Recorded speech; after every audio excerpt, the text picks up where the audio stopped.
All right, you guys. So I'm with the PowerPoint up here.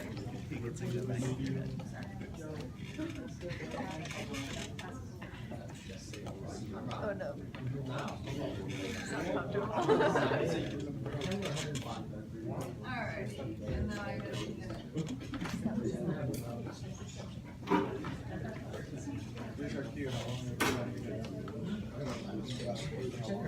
Am I at the present button right here? Is that present? Nope. Now you are. Right here. Yep. Okay. So how cells communicate. So cell-to-cell communication is essential for multicellular organisms, which we are an example of a multicellular organism. Can somebody give me an idea of why cell-to-cell communication would be important for a multicellular organism like us? So like body systems could work together, homeostasis. Okay, yeah, so body systems, which are made up of different types of cells, different organs. A heart cell is different than the cell of your small intestine, and so on. Yes, and then somebody else had a hand raised. I was just going to say, like antibodies don't go and attack your own organ systems, they'll attack foreign, like so kind of. Yeah, absolutely. Transport materials between cells. All right, to transport materials between cells, absolutely. Anybody else?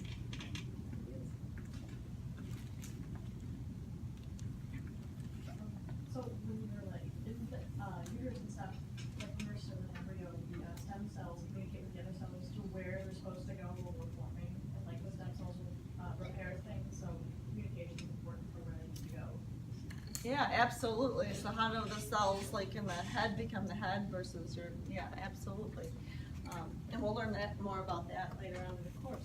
Anybody else? All right.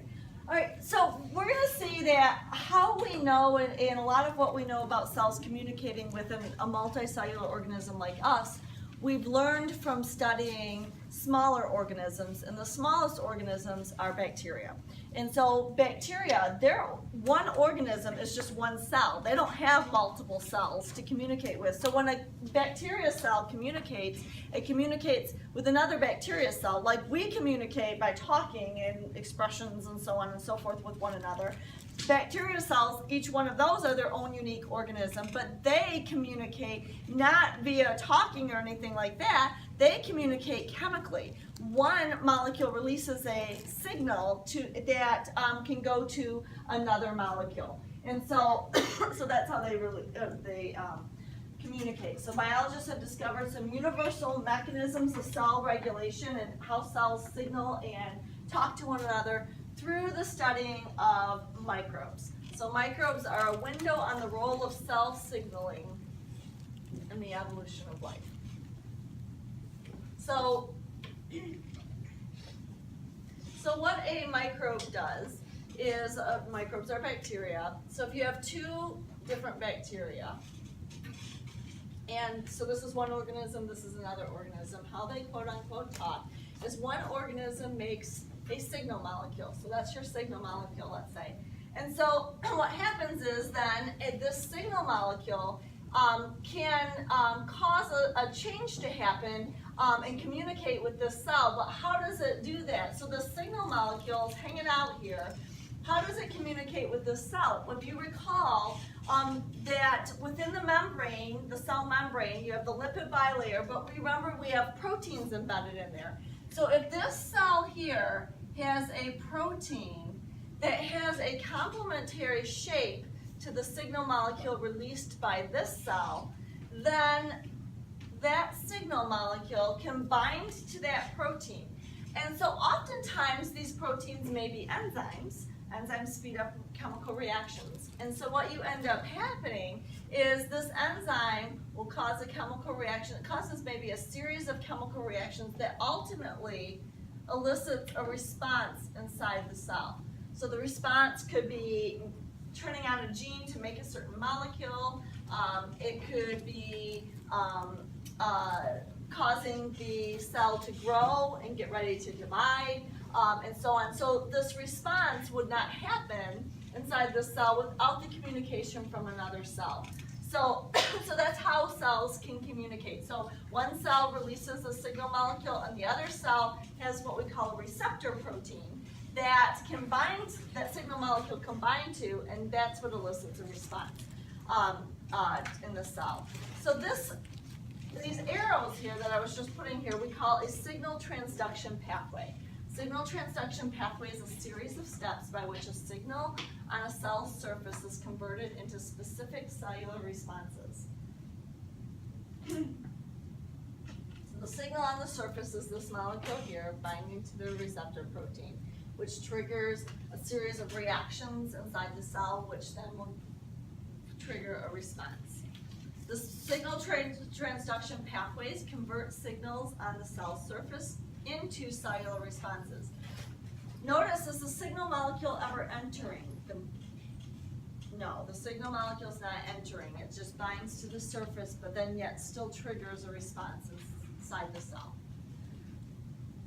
So, studying a bunch of these pathways, pathway similarities suggest that ancestral signaling molecules evolved in prokaryotes, bacteria, and have since been adopted by eukaryotes. So some of the same signaling activities occur in eukaryotic cells as prokaryotic cells. So we're going to look today at prokaryotic cells and then relate it to eukaryotic cells.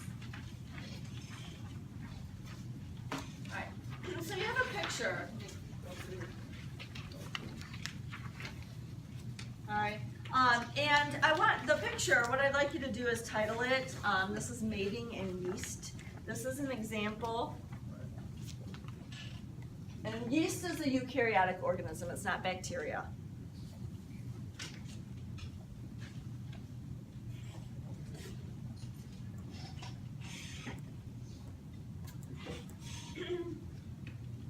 And in the margin next to this picture, I'm going to have you write these bullets. I didn't make them, these ones fell in the blank here, so you can write what this picture is showing you.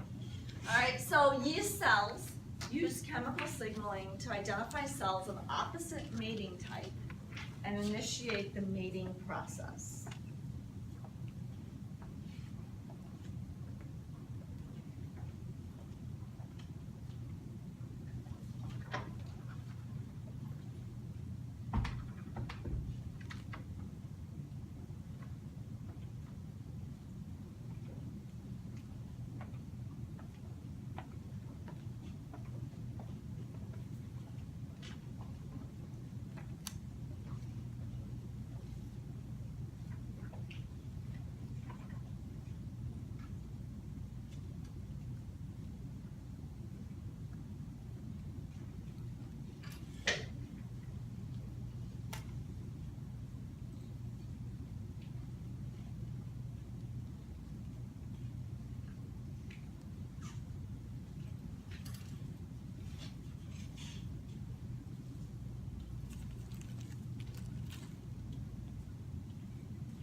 Each type secretes a specific factor that binds to receptors only on the other type of cell. Then when exposed to each of the other factors, they change shape, grow towards each other, and fuse and mate.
what this picture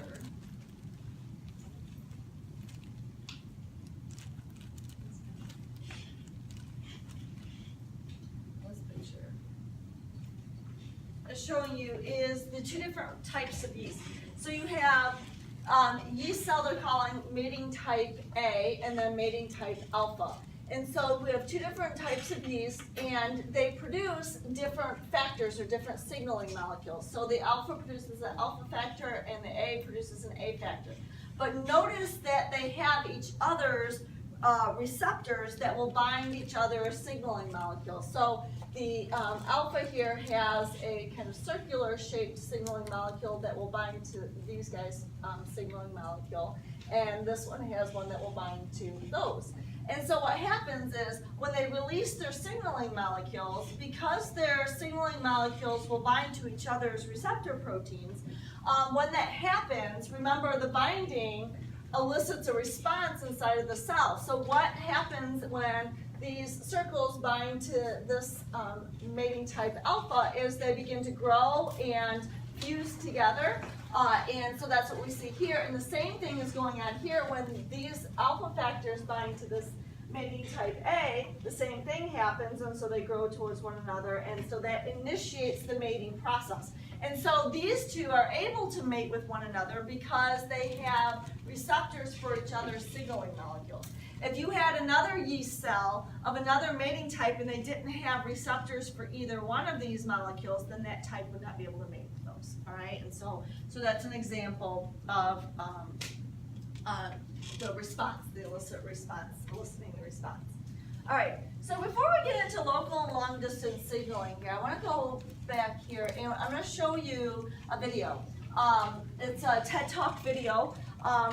And the person speaking is a scientist by the name of Bonnie Bassler. She's done a lot of research with bacteria and how bacteria communicate with one another through cell signaling. Afterwards, I'm going to have you look and at these 5 questions. So I thought I'd read them to you now. Last hour, a lot of people wanted to jot them down because you are going to answer these afterwards, so it may be helpful to have them while you're watching the video. I don't know, it's up to you. You have some room on the bottom of the front sheet, the first page. You know how there's room at the bottom there? You could jot them down there. That might be a good spot to put them. So the first one, what is quorum sensing? She's going to talk about this phenomenon called quorum sensing. How is it beneficial to the bacteria?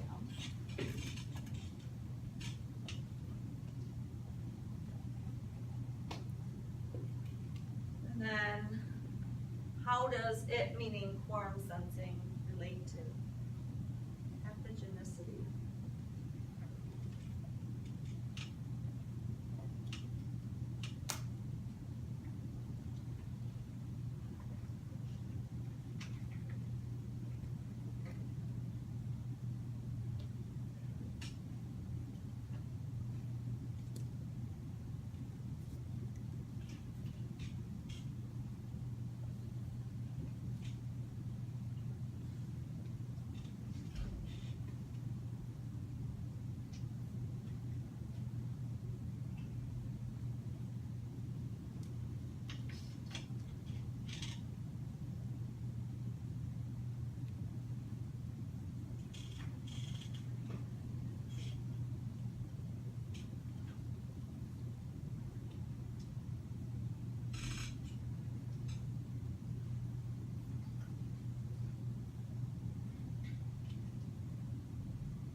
pathogenicity is that word pathogen, and pathogen means, she's gonna talk about there are good bacteria and bad bacteria, and the bad bacteria are bacteria that act as pathogens where they make their hosts sick. So that would be bacteria that infect us, that produce toxins that make us sick, all right, and act as a pathogen. So she talks about good bacteria and bad bacteria. All right, the rest of it is pretty self-explanatory. All right, so, and put her on here.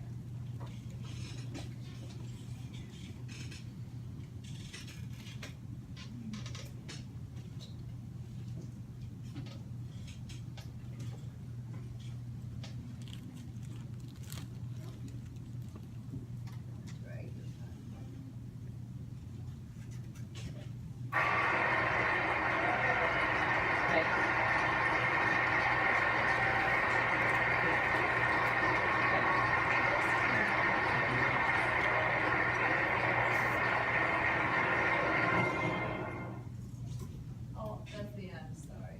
I thought it was right there, over here. Oh, there it is. Let me try this. Sorry.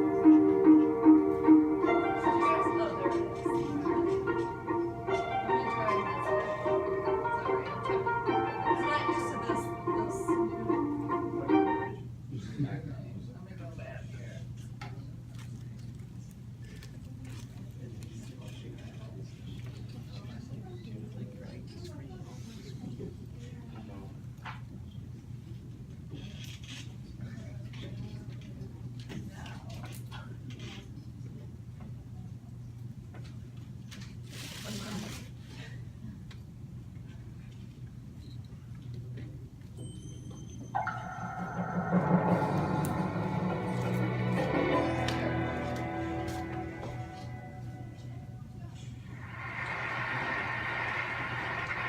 Bacteria are the oldest living organisms on the earth. They've been here for billions of years, and what they are single-celled microscopic organisms. So they're one cell, and they have the special property that they only have one piece of DNA. So they have very few genes and genetic information to encode all of the traits that they carry out. And the way bacteria make a living is that they consume nutrients from the environment, they grow to twice their size, they cut themselves down in the middle, and one cell becomes two, and so on and so on. So they just grow and divide and grow and divide. So kind of boring life, except that what I would argue is that you have an amazing interaction with these critters. I know you guys think of yourself as humans, and this is sort of how I think of you. And so this man is supposed to represent a generic human being, and all of the circles in that man are all of the cells that make up your body. So there's about 1 trillion human cells that make each one of us who we are and able to do all the things that we do. But you have 10 trillion bacterial cells in you or on you at any moment in your life. So 10 times more bacterial cells than human cells on a human being. And so of course it's the DNA that counts. So here's all the A, T, G's, and C's that make up your genetic code and give you all your charming characteristics. So you have about 30,000 genes. Well, it turns out you have 100 times more bacterial genes playing a role in you or on you all of your life. And so at the best, you're 10% human, or more likely about 1% human, depending on which of these metrics you like. So I know you think of yourself as human beings, but I think of you as 90 or 99% bacterial. And these bacteria are not passive riders. These are incredibly important. They keep us alive. They cover us in an invisible body armor that keeps environmental insults out so that we stay healthy. They digest our food. They make our vitamins. They actually educate your immune system to keep bad microbes out. So they do all these amazing things that help us and are vital for keeping us alive. And they never get any press for that. But they get a lot of press because they do a lot of terrible things as well. So there's all kinds of bacteria on the earth that have no business being in you or on you at any time. And if they are, they make you incredibly sick. And so the question for my lab is whether you want to think about all the good things that bacteria do or all the bad things that bacteria do. The question we had is how could they do anything at all? I mean, they're incredibly small. You have to have a microscope to see one. They live this sort of boring life where they grow and divide, and they've always been considered to be these asocial reclusive organisms. And so it seemed to us that they're just too small to have an impact on the environment if they simply act as individuals. And so we wanted to think if there couldn't to be a different way that bacteria live. And the clue to this came from another marine bacterium, and it's a bacterium called Vibrio fischeri. And so what you're looking at on this slide is just a person from my lab holding a flask of a liquid culture of a bacterium, a harmless, beautiful bacterium that comes from the ocean named Vibrio fischeri. And this bacterium has the special property that it makes light. So it makes bioluminescence, like fireflies make light. So we're not doing anything to the cells here. We just took the picture by turning the lights off in the room, and this is what we see. And what's actually interesting to us was not that the bacteria made light, but when the bacteria made light. What we noticed is when the bacteria were alone, so when they were in dilute suspension, they made no light. But when they grew to a certain cell number, all the bacteria turned on light simultaneously. And so the question that we had is, how can bacteria, these primitive organisms, tell the difference from times when they're alone and times when they're in a community, and then all do something together? And what we figured out is that the way that they do that is that they talk to each other, and they talk with a chemical language. So this is now supposed to be my bacterial cell. When it's alone, it doesn't make any light. But what it does do is to make and secrete small molecules that you can think of like hormones. And these are the red triangles. And when the bacteria is alone, the molecules just float away, and so no light. But when the bacteria grow and double and they're all participating in making these molecules, the molecule, the extracellular amount of that molecule increases in proportion to cell number. And when the molecule hits a certain amount that tells the bacteria how many neighbors they are, they recognize that molecule and all of the bacteria turn on light in synchrony. And so that's how bioluminescence works. They're talking with these chemical words. And the reason that Vibrio fischeri is doing that comes from the biology. So again, another plug for the animals in the ocean. Vibrio fischeri lives in this squid. What you're looking at is the Hawaiian bobtail squid, and it's been turned on its back. And what I hope you can see are these two glowing lobes, and these house the Vibrio fischeri cells. They live in there at high cell number. That molecule is there, and they're making light. And the reason the squid is willing to put up with these shenanigans is because it wants that light. And so the way that this symbiosis works is that this little squid lives just off the coast of Hawaii, so just in sort of shallow, knee-deep water. And the squid is nocturnal, so during the day it buries itself in the sand and sleeps. But then at night it has to come out to hunt. And so on bright nights when there's lots of starlight or moonlight, that light can penetrate the depth of the water the squid lives in, since it's just in those couple feet of water. And what the squid has developed is a shutter. They can open and close over this specialized light organ housing the bacteria. And then it has detectors on its back, so it can sense how much starlight or moonlight is hitting its back, and it opens and closes the shutter, so the amount of light coming out of the bottom, which is made by the bacterium, exactly matches how much light hits the squid's back. So the squid doesn't make a shadow. So it actually uses the light from the bacteria to counter-illuminate itself in an anti-predation device. And so predators can't see its shadow, calculate its trajectory, and eat it. And so this is like the stealth bomber of the ocean. But then if you think about it, this squid has this terrible problem because it's got this dying, thick culture of bacteria, and it can't sustain that.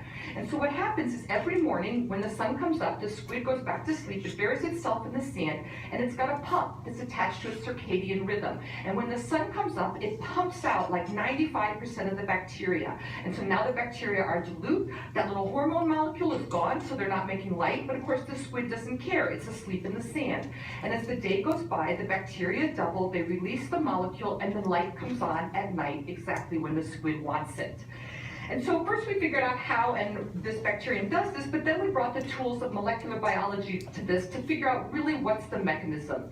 And what we found, so this is now supposed to be, again, my bacterial cell, is that Vibrio fischeri has a protein, that's the red box. It's an enzyme that makes that little hormone molecule, the red triangle. And then as the cells grow, they're all releasing that molecule into the environment, so there's lots of molecule there. And the bacteria also have a receptor on their cell surface that fits like a lock and key with that molecule. These are just like the receptors on the surfaces of your cells. And so when the molecule increases to a certain amount, which says something about the number of cells, it locks down into that receptor, and information comes into the cells that tells the cells to turn on this collective behavior of making light. And why this is interesting is because in the past decade, we have found that this is not just some anomaly of this ridiculous glow-in-the-dark bacterium that lives in the ocean. All bacteria have systems like this. So now what we understand is that all bacteria can talk to each other. They make chemical words, they recognize those words, and they turn on group behaviors that are only successful when all of the cells participate in unison. And so now we have a fancy name for this. We call it quorum sensing. They vote with these chemical votes, the vote gets counted, and then everybody responds to the vote. And what's important for today's talk is that we know that there are hundreds of behaviors that bacteria carry out in these collective fashions. But the one that's probably the most important to you is virulence. So it's not like a couple bacteria get in you and then they start secreting some toxins. You're enormous. That would have no effect on you. You're huge. But what they do, we now understand, is they get in you, they wait, they start growing, they count themselves with these little molecules, and they recognize when they have the right cell number that if all of the bacteria launch their virulence attack together, they're going to be successful at overcoming an enormous host. So bacteria always control pathogenicity with quorum sensing. And so that's how it works. We also then went to look at what are these molecules. So these were the red triangles on my slides before. And so this is the Vibrio fischeri molecule. This is the word that it talks with. And then we started to look at other bacteria, and these are just a smattering of the molecules that we've discovered. And what I hope you can see is that the molecules are related. So the left-hand part of the molecule is identical in every single species of bacteria. But the right-hand part of the molecule is a little bit different in every single species. And what that does is to confer exquisite species specificities to these languages. So each molecule fits into its partner receptor and no other. So these are private, secret conversations. These conversations are for intraspecies communication. Each bacteria uses a particular molecule, that's its language, that allows it to count its own siblings. And so once we got that far, we thought we were starting to understand that bacteria have these social behaviors, but what we're really thinking about is that most of the time bacteria don't live by themselves. They live in incredible mixtures with hundreds or thousands of other species of bacteria. And that's depicted on this slide. This is your skin. So this is just a picture, a micrograph of your skin anywhere in your body. It looks pretty much like this. And what I hope you can see is that there's all kinds of bacteria there. And so we started to think, if this really is about communication in bacteria, and it's about counting your neighbors, it's not enough to be able to only talk within your species. There has to be a way to take a census of the rest of the bacteria in the population.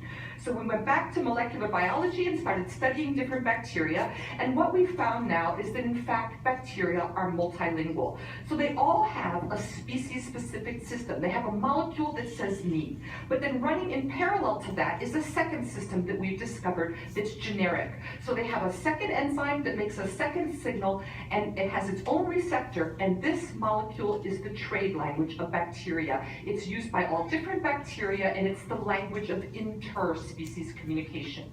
And so what happens is that bacteria are able to count how many of me and how many of you, and they take that information inside and they decide what tasks to carry out depending on who's in the minority and who's in the majority of any given population. And so then again, we turned to chemistry, and we figured out what this generic molecule is. So that was the pink ovals on my last slide. This is it. It's a very small 5-carbon molecule. And what the important thing is that we learned is that every bacterium has exactly the same enzyme and makes exactly the same molecule. So they're all using this molecule for interspecies communication. So this is the bacterial Esperanto. And so once we got that far, we started to learn that bacteria can talk to each other with this chemical language. But what we started to think is that maybe there's something practical that we can do here as well. So I've told you that bacteria do have all these social behaviors that they communicate with these molecules. And of course, I've also told you that one of the important things they do is to initiate pathogenicity using quorum sensing. So we thought, what if we made these bacteria so they can't talk or they can't hear? Couldn't these be new kinds of antibiotics? And of course, you just heard and you already know that we're running out of antibiotics. Bacteria are incredibly multi-drug resistant right now, and that's because all of the antibiotics that we use kill bacteria. So they either pop the bacterial membrane, they make the bacterium so it can't replicate its DNA. We kill bacteria with traditional antibiotics, and that selects for resistant mutants. And so now, of course, we have this global problem in infectious diseases. So we thought, well, what if we could sort of do behavior modifications, just make these bacteria so they can't talk, they can't count, and they don't know to launch virulence. And so that's exactly what we've done, and we've sort of taken two strategies. The first one is we've targeted the intraspecies communication system. So we've made molecules that look kind of like the real molecules, which you saw, but they're a little bit different. And so they lock into those receptors and they jam recognition of the real thing. And so by targeting the red system, what we are able to do is to make species-specific or disease-specific anti-quorum sensing molecules. We've also done the same thing with the pink system. We've taken that universal molecule and turned it around a little bit so that we've made antagonists of the interspecies communication system. And these, the hope is that these will be used as broad spectrum antibiotics that work against all bacteria. And so to finish, I'll just show you the strategy. And this one, I'm just using the interspecies molecule, but the logic is exactly the same. So what you know is that when that bacterium gets into the animal, in this case a mouse, it doesn't initiate virulence right away. It gets in, it starts growing, it starts secreting its quorum sensing molecules. It recognizes when it has enough bacteria that now they're going to launch their attack and the animal dies. And so what we've been able to do is to give these virulent infections, but we give them in conjunction with our anti-quorum sensing molecules. So these are molecules that look kind of like the real thing, but they're a little bit different, which I've depicted on this slide. And what we now know is that if we treat the animal with a pathogenic bacterium, a multi-drug resistant pathogenic bacterium, in the same time we give our anti-quorum sensing molecule, in fact, the animal lives. And so we think that this is the next generation of antibiotics, and it's going to get us around, at least initially, this big problem of resistance. So what I hope you think is that bacteria can talk to each other. They use chemicals as their words. They have an incredibly complicated chemical lexicon that we're just now starting to learn about. And of course, what that allows bacteria to do is to be multicellular, right? And so in the spirit of TED, they are doing things together because it makes a difference, right? So what happens is that bacteria have these collective behaviors, and they can carry out tasks that they could never accomplish if they simply acted as individuals. And what I would hope that I could further argue to you is that this is the invention of multicellularity. Bacteria have been on the earth for billions of years. Humans, a couple 100,000. So we think bacteria made the rules for how multicellular organization works, and we think by studying bacteria, we're going to be able to have insight about multicellularity in the human body. So we know that the principles and the rules, if we can figure them out in these sort of primitive organisms, the hope is that they will be applied to other human diseases and human behaviors as well. I hope that what you've learned is that bacteria can distinguish self from others. So by using these two molecules, they can say me and they can say you. And again, of course, that's what we do both as in a molecular way and then also in an outward way. But I think about the molecular stuff. This is exactly what happens in your body. It's not like your heart cells and your kidney cells get all mixed up every day. And that's because there's all of this chemistry going on, these molecules that say who each of these groups of cells is and what their tasks should be. And so again, we think that bacteria invented that, and then you've just evolved a few more bells and whistles, but all of the ideas are in these simple systems that we can study. And then the final thing is, again, just to reiterate that there's this practical part, and so we've made these anti-quorum sensing molecules that are being developed as new kinds of therapeutics, but then to finish with a plug for all the good and miraculous bacteria that live on the earth, we've also made pro-quorum sensing molecules. So we've targeted those systems to make the molecules work better. And so remember, you have these 10 times or more bacterial cells on you, keeping you healthy. What we're also trying to do is to beef up the conversation of the bacteria that live as mutualists with you in the hopes of making you more healthy, making those conversations better so bacteria can do things that we want them to do better than they would be on their own. And then finally, I wanted to show you, this is my gang at Princeton, New Jersey. Everything I told you about was discovered by someone in that picture. And I hope when you learn things like about how the natural world works, I just want to say that whenever you read something in the newspaper, you get to hear some talk about something ridiculous in the natural world, it was done by a child. So science is done by that demographic there. All of those people are between 20 and 30 years old, and they are the engine that drives scientific discovery in this country tree. And it's a really lucky demographic to work with. I keep getting older and older, and they're always the same age, and it's just a crazy, delightful job. And I want to thank you for inviting me here. It's a big treat for me to get to come to this conference.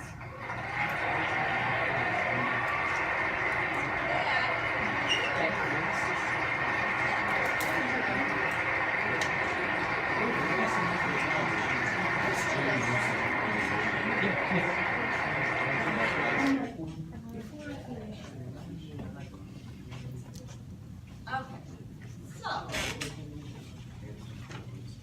let's take a look at these questions. All right, did you guys get a chance to answer them, or you want a few minutes to look at them before we?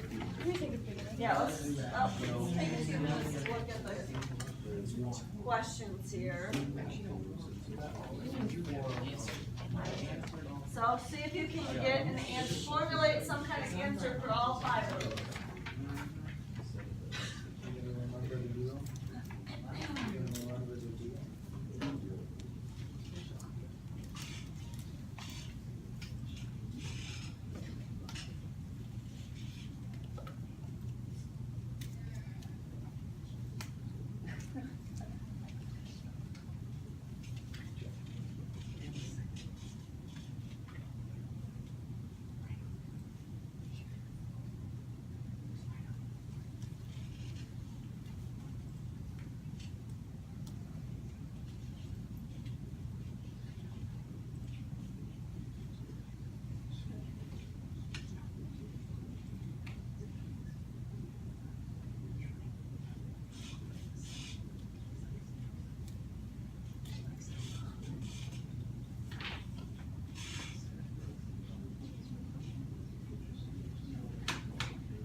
Intra is between the same.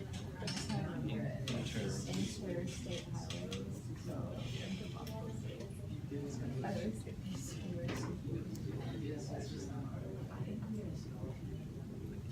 Intermolecular intramolecular.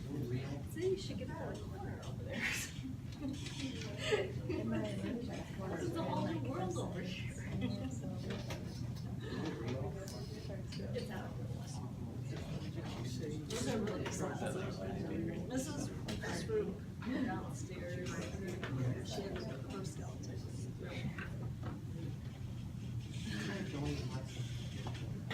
All right, so let's talk about this quorum sensing.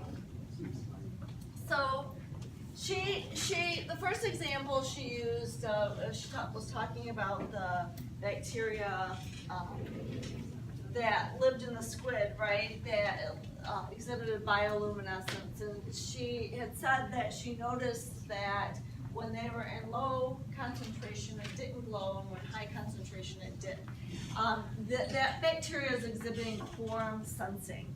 Can somebody tell me how you would describe quorum sensing? Well, she said, like, she described it as like a voting system within like the bacteria community about like for how much like that hormone to create. Yeah, she used that analogy with the voting system. So if you had, let's say we had 2 of those bacteria, and these bacteria are producing the signaling molecule, all right, so they're producing the signaling molecule. In low concentrations, what does she say happens to these signaling molecules?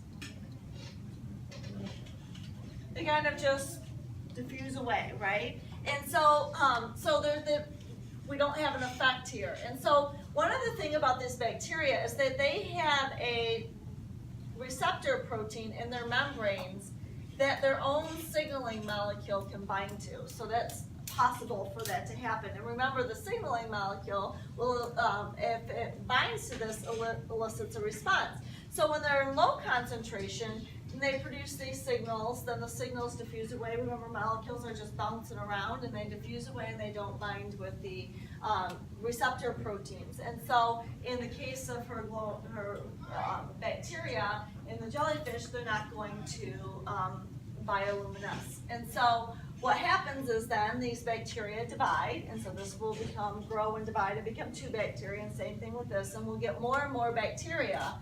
So we get more and more bacteria. And as these bacteria divide and produce more and more bacteria, each one of these bacteria are now going to be producing these signal molecules. And so now the concentration of the signal molecules is much higher, right? And so then they have a higher likelihood of coming over here. So this molecule here,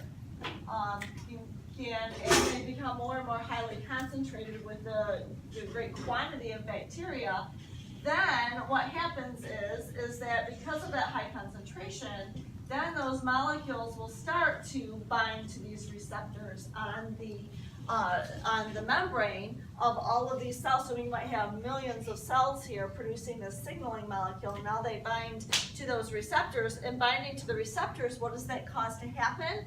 That triggers that signal transduction pathway, which will eventually elicit a response in each one of these bacteria. And the response in that example is the making of the protein that will cause the bioluminescence. And so therefore, now that you have a higher concentration of these signaling molecules, all these signaling molecules all bind to the receptor proteins, which then elicit a response in each one of these, and then they all glow, and it happens all at the same time. All right, and so that's quorum sensing. So quorum sensing is the bacteria's way of figuring out when do we have a high concentration, when do we have a high density, and then can cause a response. So when we have just 1 or 2 of us, all right, us, the bacteria, 1 or 2 of the bacteria, that doesn't happen. So when you have a whole quorum, a whole bunch of high density of them, then that's when the response is triggered. Why is that beneficial for the bacteria, to elicit a response when there's a bunch of them versus just a few of them? Katie? Wouldn't it be more effective because there's more cells, there's more bacteria, so they're able to produce more of that chemical than the greater response because there's more of it? That's exactly right. Because, she talked about bacteria are really, really small. So to get a great response, you need a lot of the bacteria to do that. So absolutely. So that's a beneficial thing for the bacteria. So then she talked about, like I said, she talked about good bacteria and she talked about bad bacteria. So pathogenic bacteria. How does quorum sensing relate to bacteria that causes sickness, let's say, in humans? Maddie? Will allow the bacteria to fight more efficiently and effectively against bacteria that's not good at work. Rather than just sending out a bunch of random attacks, it allows you to synchronize too and attack more effectively. Your immune system attack? Yeah. Okay. More effectively. All right, let's focus for this one on how the bacteria, let's look at the bacteria first before we get to our immune system. So the bacteria, how is this helpful for the bacteria in launching an attack against a big organism like yourself. We're very big compared to bacteria. It's essentially just what she said, but in reverse. The bacteria's goal is to make you sick, so having more bacteria cells all functioning when there's a bigger group will be more effective in doing so. That's exactly right. When you have pathogenic bacteria, the response that often is the end product of this signaling quorum sensing, the response is usually producing some sort and releasing some sort of toxin that is going to make eventually the host, which is you, sick. And so that's the response for that. And so imagine that if you only have 2 bacteria in an organism that's trillions of cells big, 2 little bacteria producing a toxin is not going to have a great effect on a huge host. And so therefore for the bacteria, to exhibit quorum sensing and therefore divide and only kind of turn on their response when you have a large quantity of them, then allows it to launch a simultaneous attack. All of them now, they're releasing the signaling molecules, and then once there's enough of them, all right, and you get enough of the signaling molecules binding to this, then they all elicit the response all together, which means that they release a bunch of toxin, each one of those, into the organism, and so then the bacteria has a greater response against the host there. All right, very good. Next one, what is intra versus interspecies communication? So let's say I made these all blue. So let's say all these bacteria are the same species of bacteria, and they're communicating with each other through these triangle molecules. Is this intra or interspecies communication? Intra. Intra means that they're the same species, and so certain species have specific ways to communicate with one another. And if you have a different species, let me put a couple of different colors up here. So let's say the pink is a different species, and the green is a different species. So we have a couple of other different species here. And I'm kind of getting into this next question here with intra. So the signal molecule between organisms of the same species, that's the triangle between organisms of the same species, affect organisms, they can't affect organisms of a different species. Why can these different species here not be affected by the triangle molecules? Katie? They don't have this proper,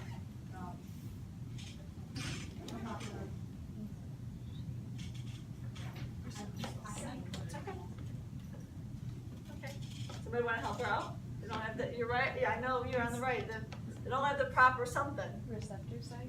Yeah, the receptor, the proteins here. So here I don't have these receptors in the membranes of these 2 species, and so therefore this communication, this signal molecule cannot affect these other 2 species because they don't have the proper receptor proteins. Does that make sense?